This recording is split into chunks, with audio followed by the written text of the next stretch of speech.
basement in Pakistan, and that's something that has hurt us badly.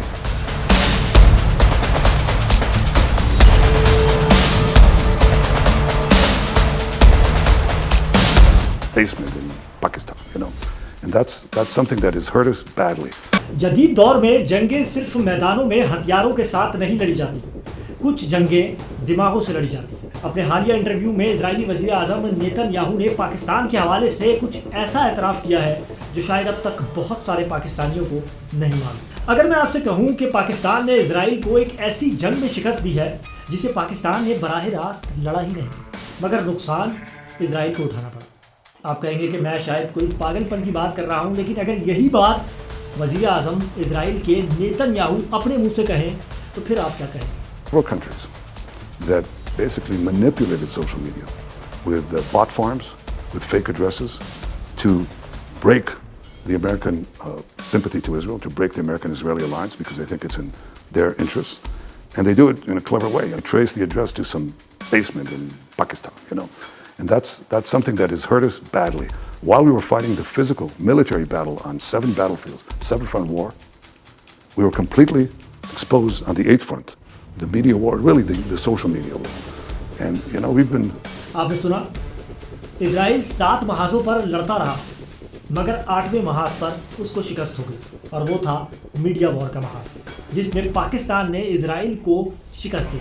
Israeli वज़ीर आज़म के अल्फाज यहाँ तक हैं कि हम पर मीडिया वॉर में ऐसे हमले हुए जैसे कोई F-35 तैयारे से हमले करता है, मगर वो हमले मिसाइलों के नहीं थे, वो हमले थे वीडियोज़ के, रील्स के, मैसेजेस के, क्लिप्स के, शॉर्ट्स क्लिप्स के और सोशल मीडिया के। And, we've been busy. So we haven't seen that while they're attacking us with the equivalent of F-35, we're trying to fight them with the Polish cavalry. It's like, it's almost what happened in World War II.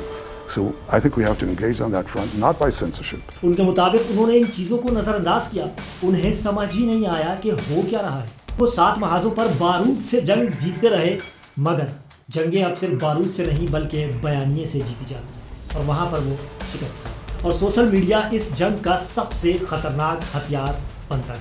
Israeli वज़ीर आज़म के मुताबिक दुनिया भर में गजा जंग में Israel के खिलाफ जो परसेप्शन बना, उसके पीछे बड़ी हद तक सोशल मीडिया कोऑर्डिनेटेड मैसेजिंग थी।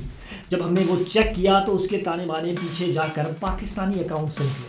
Found that several years before the Gaza war, which definitely caused us a lot of damage because it was mispresented.